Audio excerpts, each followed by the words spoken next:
ஏன் அதிகாலையில் ஜெபிக்க வேண்டும்? இந்த அதிகாலை ஜெபத்தை குறித்து ஒரு ஆழமான ரகசியத்தை நாம் பார்க்க போகிறோம்.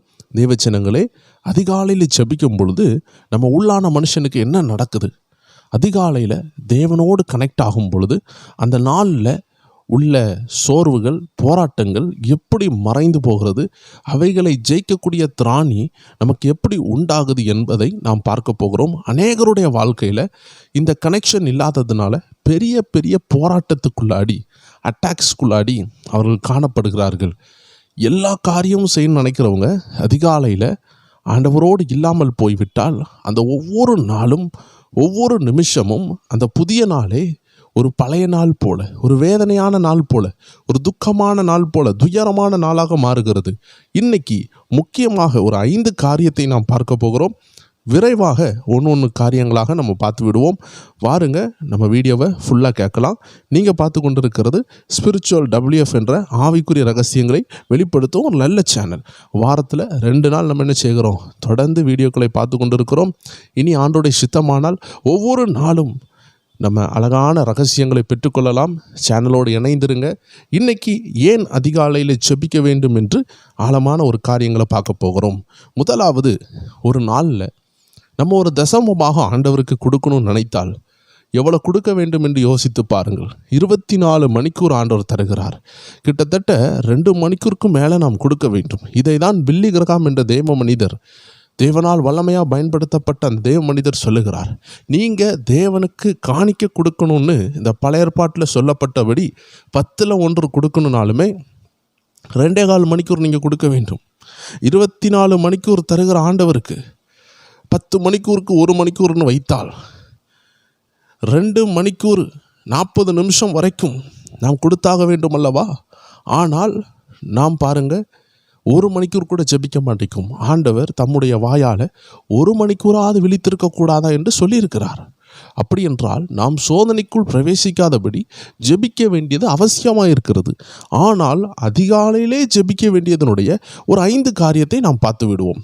அதற்கு பிற்பாடு நம்ம வாழ்க்கையில் அதிகாலை என்றாலே இந்த நேரம் என்னுடையதல்ல, இந்த நாளை படைத்தவருடையது, என்னை படைத்தவருடையது, இந்த நாளை காண செய்த கர்த்தருடையது என்பதை நம் மனதில் தெளிவாக புரிந்து விடுவோம்.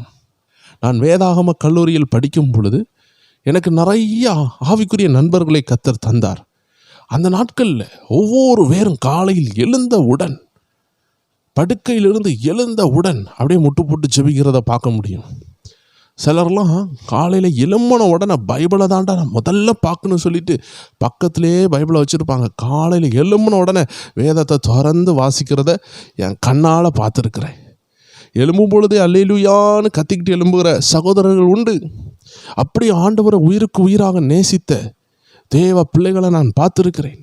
என்னோடு ஒரு சகோதரன் படித்திருந்தார். அதிகாலை 12 மணி ஆகும் என்றால் ஜெபிக்க ஆரம்பித்து விடுவார். கிட்டத்தட்ட 11 மணியிலிருந்து ஜெபிப்பார். 10:30 11க்கே தொடங்குவார். ஜெபித்து கொண்டே இருப்பார். 12 மணி ஆகும் பொழுது அதிகாலையில் ஆண்டவரை தேடுவார். நான் வழக்கம் போல 3 மணிக்கு எழும்புவேன். வேதாகம கல்லூரியில் நான் படிக்கும் பொழுது அந்த 3 மணி ஜெபம் வல்லமை உள்ளதாக இருக்கும். முழங்கால் படியிடுவேன். 1 மணிக்கூர் போகிறதே தெரியாது. நான் அந்த காலேஜில் லீடராக இருந்ததுனால அதிகாலையிலே எழும்பி ஜெபித்து 5 மணி ஆகும் பொழுது பெல் அடிக்க வேண்டிய அவசியம் உண்டு. அதனால் நான் ஆண்டவரை தேடுவேன். அப்படி தேடும் பொழுது என் அருகாமையில் உள்ள சகோதரன், 10:30க்கு ஜெபித்து கொண்டிருந்த சகோதரன் அப்படியே ஜெபித்து முழங்காலிலே ஜெபித்து அப்படி தூங்கி விடுவார். கிட்டத்தட்ட 4-5 மணிக்கூர் ஜெபிப்பார். அவர் தூக்கமெல்லாம் முழங்காலிலே அப்படியே சரிந்து அப்படியே அந்த படுக்கையில் படுத்திருப்பார். ஒரு சவுண்டு கேட்டால் எழும்பிடுவார். நான் எழும்பினோடனே பிரைஸ் தி லார்ட் பிரதர், சோத்திரம், எப்படி இருக்கீங்க அப்படின்னு கேட்டுட்டு திரும்பி ஜெபிப்பார். திரும்பி எழும்பி படுப்பார். கிட்டத்தட்ட ஒரு 2 மணிக்கூர் 3 மணிக்கூர் தான் படுப்பார். அவ்வளோ ஒரு வாஞ்சை. ஆம் தேவஜனங்களே, உன் வாலிப பிராயத்தில் உன் சிருஷ்டிகரை தேடுன்னு சொன்ன ஆண்டவர், அந்த வார்த்தை ஆழமாக பதிந்தவுடன் அந்த வாலிப வயசில் ஆண்டவரை தேடக்கூடிய ஒரு பாக்கியம். நமக்கு இருக்கிற காலங்கள் கொஞ்சம்தான். அதில் கர்த்தரை தேடணும். இந்த வாழ்க்கையை தந்தவரை தேடணும். முதல் காரியம் நாம் புரிந்து கொள்ள வேண்டியது, நமக்கு அதிகாலையில் புதிய கிருபை கிடைக்கிறது. அதிகாலையில் அவரை தேடும் பொழுது அவரை கண்டடைய முடியும். we can see him face to face. தேவ மனிதர் ஜோஸ்வான் சொல்லக்கூடிய அருமையான தேவ மனிதர், தேவனால் பயன்பட்ட தேவ மனிதர் சொல்லுகிறார், meditation with the word of God is the visit with the God. தேவனோடு நீங்கள் நேரடியாக தொடர்பு கொள்ள வேண்டும் என்றால் நீங்கள் வேதத்தை தியானிக்க வேண்டும். ஏனென்றால் வசனத்தில் ஆண்டவர் இருக்கிறாரு. வசனத்தில் முகமுகமாய் நீங்கள் ஆண்டவரை பார்க்க முடியும். மறைந்து போன தேவ மனிதர் சாம் ஜபத்துரை அழகாக சொல்லுவார், நீங்கள் வேதத்தை திறந்தா இயேசுவை பார்க்கலாம், பவுலை பார்க்கலாம், ஆபிரகாமோடு நேரடியாக பேசுகிறது போல பேசலாம். எல்லா பரிசுத்தவான்களும் வேதத்தில் நம்ம அப்படியே வேதத்தை வாசிக்கும் பொழுது நம்மளோடு பேசினது போல இருக்கும், நமக்கு ஆலோசனை சொன்னது போல இருக்கும், தேவன் முகமுகமாய் பேசினது போல இருக்கும். ஆம் தேவ ஜனங்களை, இந்த அதிகாலை ஜபம் விலையேறப்பட்டது. நீங்கள் தேவனுக்காக ஏதாவது செய்யணும்னு நினைக்கிறீங்கன்னா நீங்கள் எப்போ எழும்புகிறீங்களோ உடனே ஜெபித்து விடுங்கள். உங்கள் வேலை நிமித்தமாக இரவு 3 மணிக்கு நீங்கள் தூங்கலாம், 4 மணிக்கு தூங்கலாம், 2 மணிக்கு தூங்கலாம், நடுராத்திரி 2 மணி 3 மணிக்கு தூங்குற இந்த வேலையில் நீங்கள் அதிகாலையில் எழும்பும் பொழுது ஒரு வேளை நீங்கள் 7 மணிக்கு 8 மணிக்கு தான் எழும்புவீங்க. ஒரு பிரச்சனை இல்லை. நீங்கள் எப்போ எழும்புகிறீங்களோ அந்த நாளினுடைய முதல் நிமிடங்கள் ஆண்டவருக்கு கொடுங்க. ஐயோ என்னால் இருட்டோடு எழும்ப முடியலன்னு யோசிக்க வேண்டாம். நீங்கள் தூங்குறதே 12 மணி 1 மணிக்கு தூங்குனா நீங்கள் 5 மணிக்கெல்லாம் எழும்ப முடியாது. சரீரத்துக்கு 6 மணிக்கு ஒரு தூக்கம் வேணும்னா தூக்கம் கொடுத்து தான் ஆக வேண்டும். இல்லை என்றால் அந்த சரீரம், உறுப்புகள், உள் உறுப்புகள் எல்லாம் பாதிக்கப்படும். கர்த்தர் கொடுத்ததை காத்துக்கொள்ள வேண்டியது நம்மளுடைய கடமை. அதனால் தேவ ஜனங்களே, ரொம்ப லேட்டாக தூங்குறவங்க நீங்கள் எப்போ எழும்புகிறீங்களோ எலும்புனோட ஜெபிங்க. இருட்டோடு எழும்புகிறது இன்னும் பாக்கியமானது. அப்போ ஆண்டவர் காலையில் புதிய கிருபைகளை கட்டளையிடுகிறார். 2வது காரியம், அந்த நாள் புதிய நாள், அது கர்த்தர் கொடுத்த நாள். அந்த புதிய நாளில் முதல்ல நீங்கள் மீட் பண்ணுறது கர்த்தராக இருக்கிறாங்கன்னா அந்த நாளில் எல்லா விஷயங்களும் நல்லதாகவே நடக்கும். எல்லா விஷயத்திலும் கர்த்தருடைய தொடர்பு இருக்கும். ஒரு எடுத்துக்காட்டுக்கு, நீங்கள் வெளி தேசத்தில் இருக்கிறீங்க, நீங்கள் கிறிஸ்மஸ் லீவுக்கு உங்கள் வீட்டுக்குள்ள உங்கள் அம்மா அப்பாவை பார்க்க வாரீங்க. வேறு தேசத்துலேருந்து கடல் தாண்டி வீட்டுக்கு வாரீங்க. அம்மா அப்பாவை பார்த்துட்டு திரும்பி கடல் தாண்டி போயாச்சு. இனி நீங்கள் அம்மா அப்பாவை பார்க்கணும், வீட்டில் உள்ளவங்கள பார்க்கணும், மனைவி பிள்ளைகளை பார்க்கணும் அப்படின்னா இனி 1 வருஷம் ஆகும். அடுத்த டிசம்பர் இல்லை கிறிஸ்மஸ் டைமில், அந்த டைமில் ஒரு லீவில் நீங்கள் திரும்பி வருவீங்க. இப்போது வருஷத்துக்கு ஒருக்கா பார்க்குற நீங்கள் உள்நாட்டில் இருக்கிறீங்க, வெளிநாட்டு போகவே இல்லைன்னா தினமும் பார்க்க முடியும். இன்றைக்கி ஆண்டவர் சிலருக்கு வெளிநாட்டில் இருந்து வருகிற ஒரு லீவு கிடைத்து வருகிற ஒரு நபர் எப்படி குடும்பத்தை சந்திக்கிறாரோ அதே போல் ஆண்டவர் இன்னைக்கு தூரமாக இருக்கிறார். வருஷத்தில் ஒருக்கா பார்க்குறது போல தான் ஆண்டவரை பார்க்க முடியுது. ஆண்டவருடைய ஆசை என்ன தெரியுமா? என் பிள்ளை தினமும் என்னோடு பேசணும். நீங்கள் காலையில் ஒழுங்காக ஜபிச்சிட்டிங்கன்னா அந்த நாள் ஃபுல்லாக கர்த்தர் கூட இருப்பார். இந்த லீவில் வரவங்களுக்கு மட்டும்தான் தெரியும், அவ்வளோ ஆசையோடு வருவாங்க. தான் ஊரை பார்க்கணும், தான் தெருவை பார்க்கணும், அப்படியெல்லாம் ஆசையோடு வந்துட்டு தான் ஊரில் உண்டான சேஞ்சஸ் எல்லாம் பார்ப்பாங்க. வெளிநாட்டிலேருந்து வந்தவங்க எப்படி அவங்களுக்கு ஒரு வாஞ்சை இருக்குது பார்த்தீங்களா? வருஷத்துக்கு ஒருக்கா தான் வராங்க, ஆனால் அவங்க வாஞ்சை பயங்கரமாக இருக்குது. இதே தினமும் இருந்தால் தினமும் அப்டேட் கிடைக்கும். இதே போல் நீங்கள் ஆண்டவரை 3 நாளைக்கு ஒருக்கா 5 நாளைக்கு ஒருக்கா கான்டாக்டில் இருந்துக்கிட்டு சில காரியங்களை செய்யும் பொழுது ஆண்டவர் 3 நாளைக்கு ஒருக்கா 5 நாளைக்கு ஒருக்கா தான் உங்களுக்கு உதவி செய்ய முடியும். இதுதான் உண்மை. ஏன்னா நீங்கள் என்னைக்கு பார்க்குறீங்களோ அன்னைக்கு தான் ஆண்டவர் உங்கள்கிட்ட பேசுவார். அது வரைக்கும் ஆண்டவர் காத்திருப்பார். வேதத்தில் கூட இந்த சாஸ்திரிகள் ஒரு நட்சத்திரத்தை ஃபாலோ பண்ணி வந்தாங்க. அதை தொடர்ந்து வரும்பொழுது அந்த நட்சத்திரம் அவர்களை அழகாக வழிகாட்டியது. ஆனால் தூரத்தில் எந்த அரண்மனையும் தெரியவில்லை, எந்த வெளிச்சமும் தெரியவில்லை, எந்த விளக்குகளும் தெரியவில்லை, ஒரே காட்டுப்பாதையாக இருக்குதுன்னு புரிஞ்சவுடன் நட்சத்திரத்தை நம்பாமல், நட்சத்திரம் காட்டிய பாதையை நம்பாமல் அவர்கள் தூரத்தில் அரண்மனை தெரிந்தவுடன் அந்த பக்கத்தில் போனார்கள். அப்போ இந்த நட்சத்திரம் அங்கே காத்து கொண்டிருந்தது. அவர்கள் திரும்பி வருகிற வரைக்கும் அங்கே காத்து கொண்டிருந்தது. எத்தனை அருமை பார்த்தீர்களா தேவச்சனமே? இதே போல் நம்ம ஆண்டவரை தேடாமல் தூரம் போக போக ஆண்டவர் நமக்காக காத்து கொண்டு இருப்பார். நீங்கள் அவர் சொல்லுகிறதை கேட்டு அவர்கிட்ட வந்துட்டிங்கன்னா அவர் அழகாக நடத்தி கொண்டே இருப்பார். கர்த்தர் உங்களை நடத்த ஆயத்தமாக இருக்கிறார். ஆனால் நீங்கள் அதிகாலையிலே அவரை தேடலைன்னா அவர் உங்களை நடத்த கஷ்டமாக இருக்கும். அதிகாலைன்னு சொல்லும் பொழுது நீங்கள் எப்போ எழும்புகிறீங்களோ அதிலிருந்து ஜெபிங்க, அது போதும். நான் இருட்டோடு எழும்புவேன்னு சொல்லிட்டு 4 நாள் எழும்புவீங்க, 5ஆவது நாள் எழும்ப மாட்டீங்க. எப்போவுமே பிரோஜனப்படுற ஒரு திட்டத்தை பயன்படுத்துகிறது நல்லது. நீங்கள் தூங்குறதே லேட்டாக தூங்குறீங்கன்னா 5 மணிக்கு எழும்பணும், 3 மணிக்கு எழும்பணும்னு சொல்லி எக்ஸ்ட்ரா ஆர்டினரியாக திங்க் பண்ணக்கூடாது. அப்படி செய்தால் நீங்கள் நினைத்து கொண்டே தான் இருப்பீங்களே தவிர நீங்கள் ஒரு நாள் எழும்பி ஜெபிக்க மாட்டீங்க. அடுத்தது 3வது காரியம், ஃப்ரெஷ் மைண்டு, நல்ல புதிய சிந்தனை. உங்கள் மனசில் யாராவது ஏசுனது, யாராவது கோவப்பட்டது, உங்கள்கிட்ட போராட்டம் பண்ணது எல்லாமே மறந்து போன நேரம் அதிகாலை. நேரம் ஆக ஆக ஆக சூடு கூட தொடங்கும். எப்படி காலையில் அப்படியே சூரியன் உதித்து அந்த சூரியனுடைய வெயில் அப்படியே சுட்டெரிக்க ஆரம்பிக்கிறது போல் ஒவ்வொரு நாளினுடைய பிரச்சனை உங்களை சுட்டெரிக்க ஆரம்பிக்கும். காலையில் பாருங்கள், அப்படியே இருட்டோடு அழகாக இருக்குது, பனி பெய்துக்கிட்டு இருக்கு. பனியில் அப்படியே என்ன நடக்குது, செடிகள் எல்லாம் குளித்து சந்தோஷமாக மலர்கிறது. அதிகாலையில் போய் பாருங்கள், செடிகள் எப்படி இருக்குதுன்னு பாருங்கள், சுற்றியுள்ள பசுமை எப்படி இருக்குதுன்னு பாருங்கள், அழகாக இருக்கும். ஆனால் சுட்டெரிக்கிற வெயிலில் போய் பாருங்கள், அங்கே பனி இருக்காது, அங்கே குளிர்ச்சி இருக்காது, அங்கே நம்ம நடக்க முடியாது, நம்ம ஸ்கின்னெல்லாம் எரியும். சுடுகிற வெயிலில் நம்ம நிம்மதியாக நடக்க முடியாது இல்லையா? வெயில் அடித்து தலை வலி உண்டாக்கும், டீஹைட்ரேஷன் உண்டாகும். இதே போல் நம்மளுடைய ஆவிக்குரிய வாழ்க்கையில் நம்ம அதிகாலையில் ஜெபிக்கலைன்னா அந்த நாளினுடைய உஷ்ணம், அந்த நாளில் சாத்தா நமக்கு வச்சிருக்கிற ஆபத்துகள், போராட்டங்கள் வரும் பொழுது, உபத்திரங்கள் வரும் பொழுது, வசனம் இல்லாததுனால, கத்தரோடு உள்ள கான்டாக்ட் இல்லாததுனால, அந்த நாளில் கத்தர் முகத்தை பார்க்காததுனால, அந்த நாளுக்குள்ள வார்த்தையை வாங்காததுனால, அன்னைக்குள்ள மன்னாவை சாப்பிடாததுனால நமக்கு நிறைய போராட்டம் இருக்கும். என்னை அல்லாமல் உங்களால் ஒன்றும் செய்ய முடியாது என்று வேதம் சொல்லுகிறது. அப்படின்னா எவ்வளோ பெரிய தேவ மனுஷனாக இருந்தாலும் ஆண்டவரோடு உறவில் இல்லைனா, ஜெபிக்கலைனா, வேதத்தை வாசிக்கலைனா அவர்கள் வாழ்க்கையில் போராட்டம் வரும் பொழுது அவர்களால் தப்பிக்கவே முடியாது. அப்போ அதிகாலையில் நமக்கு ஃப்ரெஷ் மைண்ட் இருக்கும், புதிதாக இருக்கும். அந்த நாள் புதிதாக இருக்கிறது, உங்கள் சிந்தனை புதிதாக இருக்கிறது, நீங்கள் நல்லா ஃப்ரெஷ்ஷாக இருக்கிறீங்க. எப்படி ஒரு மொபைலை சார்ஜ் போட்டு 100% சார்ஜ் இருக்குமோ அந்த மாதிரி இருப்பீங்க. இப்போ நீங்கள் காலையில் எழும்பி கொத்தை வேலைக்கு போகிறவங்கள பாருங்கள், காலையில் எழும்புனோன்னா அப்படியே உற்சாகமாக இருப்பாங்க. ஆனால் முடிந்து வரும் பொழுது இன்றைக்கி நிறையா கொத்த வேலை பார்க்குறவங்க குடிக்கிறாங்க. ஏன்னா உடம்பு வலிக்குது. ஏன்னா காலையிலேருந்து 6 மணி வரைக்கும் சாயந்தரம் வரைக்கும் வேலை பார்க்குறாங்க.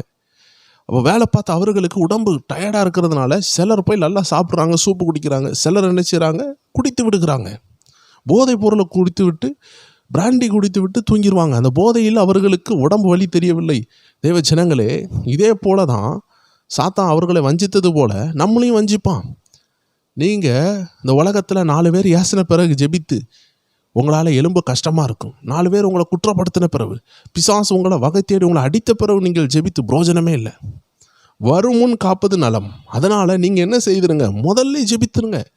நிறைய பேர் இடி வந்து விழுந்து அந்த பில்டிங் உடஞ்ச பிறகு இடி தாங்கி வைப்பாங்க. இடி தாங்கினா என்ன, வருகிற இடியை அப்படியே ரிசீவ் பண்ணி பூமியில் அனுப்பி விட்டுரும்.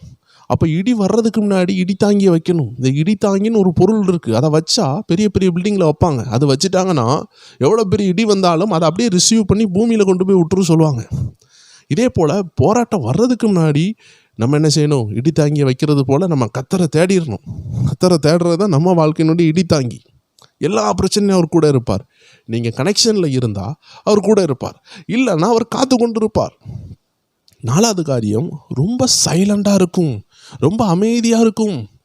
நீங்கள் யோசித்து பாருங்கள், காலையில் போக போக போக போக எவ்வளோ ரஷ் ஆகுது பாருங்கள்.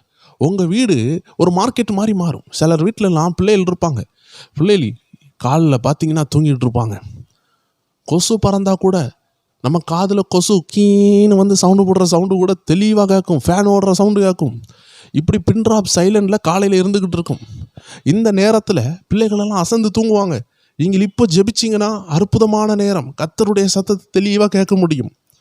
சிந்தனை ரொம்ப ஃப்ரீயாக இருக்குது. ஆனால் இதை விட்டுட்டிங்கன்னு வைங்களேன், பிள்ளைகள் எழுப்பிட்டாங்கன்னா மார்க்கெட் தான், மீன் மார்க்கெட் மாதிரி சாலை மீன் அந்த மீன் கத்திக்கிட்டு இருப்பாங்க பார்த்தீங்களா, வாங்க வாங்க வாங்கன்னு பஜார் மாதிரி மாறிடும். பிள்ளைகள் சொல்லுவாங்க, என் சாக்ஸ் எங்க, என் பெல்ட் எங்க, நான் ஸ்கூலுக்கு போகணும், என் டிஃபன் பாக்ஸை காணல, என் தண்ணி பாக்ஸை காணல. இந்த அலமோதல் வர்றதுக்கு முன்னாடி வேதத்தில் கூட அந்த மன்னா கூட காலையில் தான் வருமா. அந்த காலையில் அந்த மன்னாவை எடுக்காமல் விட்டுட்டாங்கன்னா அது அப்படியே உருகி போயிருமா. உருகிட்டுனா அதுக்கப்புறம் எடுக்க முடியாது. வெயில் கூடணுன்னா அது உருகிடும். அதனால் தேவ ஜனங்கள் ரொம்ப கவனமாக இருக்க வேண்டும். வாழ்க்கையின் உஷ்ணம் நமக்கு மேலே பட்டு நம்மளால் ஜெபிக்க முடியாதபடி போகிறதுக்கு முன்னாடி, நம்ம peace of mind, peace of heart நம்ம இழக்கிறதுக்கு முன்னாடி நம்ம ஜெபித்து விட வேண்டும். போராட்டம் வந்த பிறகு ஜெபிக்கிறது கஷ்டம். 5வதாக, ரொம்ப எளிமையாக ஆண்டவரோடு பேச முடியும். ரொம்ப எளிமையாக, ஈஸி டு கம்யூனிகேட்.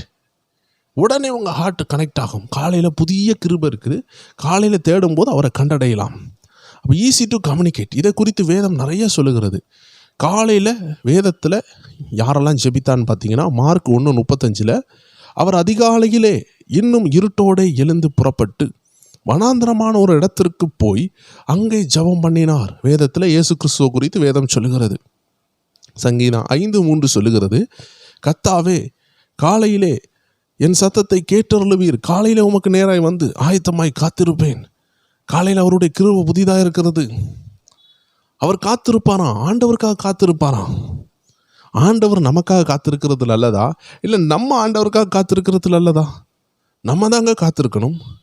நம்ம போய் நம்மளை படைத்தவருக்கு முன்பதாக நம்மளை தாழ்த்தி காத்திருக்கும் பொழுது அந்த நாள் இனிதாய் அமையும். சங்கீதம் 143:8 சொல்லுகிறது, காலை வேளையில் உம்முடைய கிருபையை கேட்க பண்ணும். உம்மை நம்பி இருக்கிறேன், நான் நடக்க வேண்டிய வழியை எனக்கு காண்பியும். உம்மிடத்தில் என் ஆத்துமாவை உயர்த்துகிறேன். நம்ம நடக்க வேண்டிய பாதையை ஆண்டவர் காட்டுவார். சங்கீதம் 63:1 சொல்லுகிறது, தேவனே நீர் என்னுடைய தேவன், அதிகாலமே உம்மை தேடுகிறேன். தண்ணீர் இல்லாத வறண்ட வனாந்தர நிலத்திலே என் ஆத்துமா உம்மேல் தாகமாக இருக்கிறது. என் மாம்சமானது உம்மை வாஞ்சிக்கிறது. தண்ணீர் இல்லாத வறண்ட வனாந்தர நிலத்தில் இருக்கிறது போல, வறண்ட நிலத்தில் இருக்கிறது போல என் ஆத்துமா உம்மேல் தாகமாக இருக்குது என்று ஆண்டவருடைய வேதம் அழகாக சொல்லுகிறது.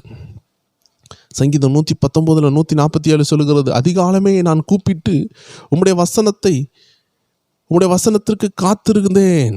அழகாக சொல்லுகிறது, அதிகாலமே நான் கூப்பிடுறேன், உம்முடைய வசனத்துக்கு காத்திருக்கிறேன், உம்முடைய வார்த்தைக்கு காத்திருக்கிறேன். நீதிமொழிகள் 8:17 சொல்லுகிறது, என்னை சிநேகிக்கிறவர்களை நான் சிநேகிக்கிறேன், அதிகாலையிலே என்னை தேடுகிறவன் என்னை கண்டடைவான். they will see me. என்னை நேசிக்கிறவங்க என்னை தேடுவாங்க, அந்த காலையில் முதல் பகுதி எனக்கு தருவாங்க அப்படின்னு வேதம் சொல்லுகிறது. புலம்பல் 3:22-23 சொல்லுகிறது, நாம் நிர்மூலமாகாதிருக்கிறது கர்த்தருடைய சுத்த கிருபையே, அவருடைய இரக்கங்களுக்கு முடிவில்லை.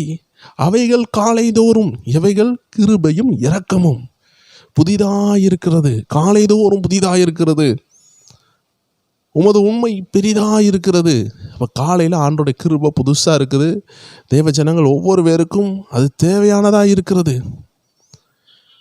சங்கீதம் 92:1-2 பார்த்தீங்கன்னா அதில் கூட போட்டிருக்குது 2வது வசனத்தில், காலைதோறும் உம்முடைய கிருபையும் இரவுதோறும் உம்முடைய உண்மையையும் அறிவிப்பது நலமாயிருக்கும். தேவ ஜனங்களே, நம்ம 5 காரியம் பார்த்தோம். முதல் காரியம், புதிய கிருபை இருக்குது. 2வது காரியம், அது கர்த்தர் தந்த புதிய நாள். அந்த புதிய நாளை நம்ம ஜெபத்தோடு ஆரம்பிக்கணும். 3வது காரியம், நம்ம சிந்தனை ரொம்ப ஃப்ரீயாக இருக்கும், அப்படி நிம்மதியாக இருக்கும்.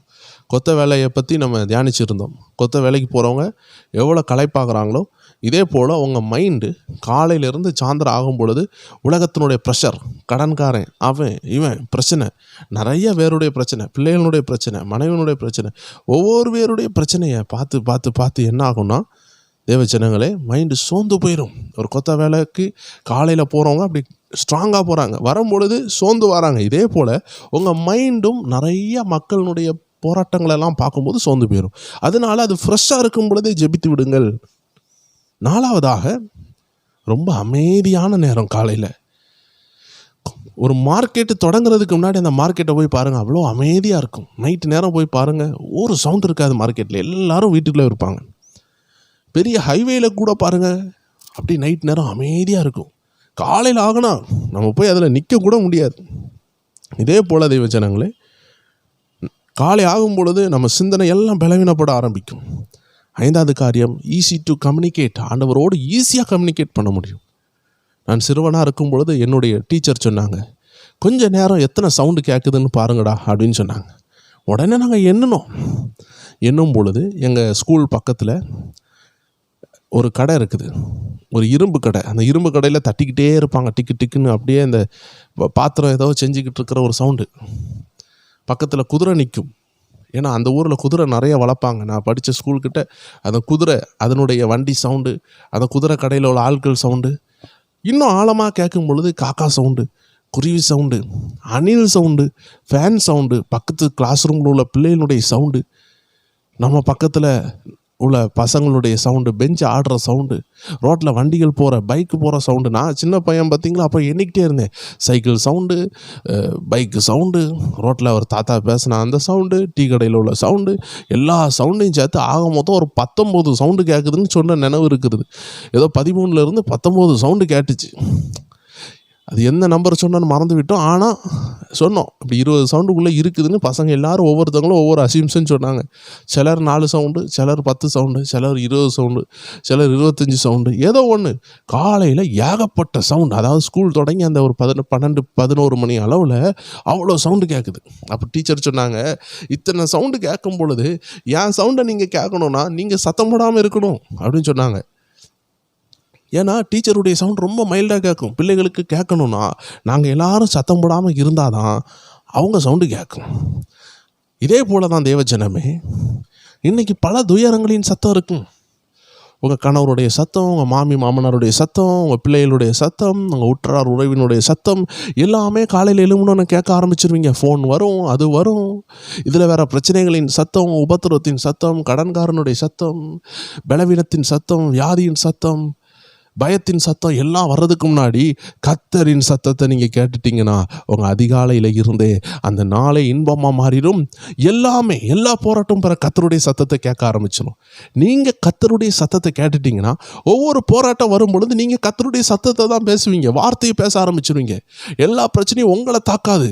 எல்லா பிரச்சனையும் உங்களை நோக்கி வரும் பொழுது அது கர்த்தருடைய வார்த்தையை உங்களில் பார்க்கும். அது கர்த்தருடைய வார்த்தையை கண்டவுடன் போய்விடும். ஏன்னா எல்லா முழங்காலும் முடங்கும், எல்லா நாவும் அவரை அறிக்கை பண்ணும். அதனால அவருடைய வார்த்தை உங்களுக்குள்ள இருந்துச்சுன்னா அவரே உங்களுக்குள்ள இருக்கிறாரு. அதை பார்த்துச்சுன்னா புயல் எல்லாம் ஓடிவிடும். இதை தான் வேதம் சொல்லுகிறது. கற்பாறை மேலே இருந்த வீடு அசையவில்லை.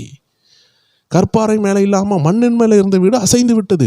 கற்பாறைனா கர்த்தர், வசனம், வசனத்தின் மேலே இருக்கணும். அப்போது அதற்கு அதிகாலையிலே நீங்கள் ஜெபிக்க வேண்டும். இன்னும் வர நாட்களில் அதிகாலையில் எப்படி ஜெபிக்கணும், ஏன் ஜெபிக்க முடியல, எல்லா விஷயங்களையும் நம்ம பார்க்க போகிறோம். நிறைய ஆவிக்குரிய ரகசியங்களை ஸ்பிரிச்சுவல் WF என்ற சேனல் மூலமாக பார்க்க போகிறோம். பிரோஜனமாக இருந்தால் அநேகருக்கு பகிருங்க. தொடர்ந்து இணைந்திருங்க. ஸ்பிரிச்சுவல் WF வாட்ஸ்அப் சேனலில் இணைந்து கொள்ளுங்கள். கீழே இருக்கிற லிங்க்கை யூஸ் பண்ணி இணைந்து கொள்ளுங்கள். அப்போ நாங்கள் போடுற வீடியோ உங்களுக்கு மிஸ் ஆகாமல் வரும். God bless you. பிரோஜனமாக இருந்தால் அநேகருக்கு பகிருங்க. வேறு வீடியோவில் உங்களை சந்திக்கலாம். ஆமீன்.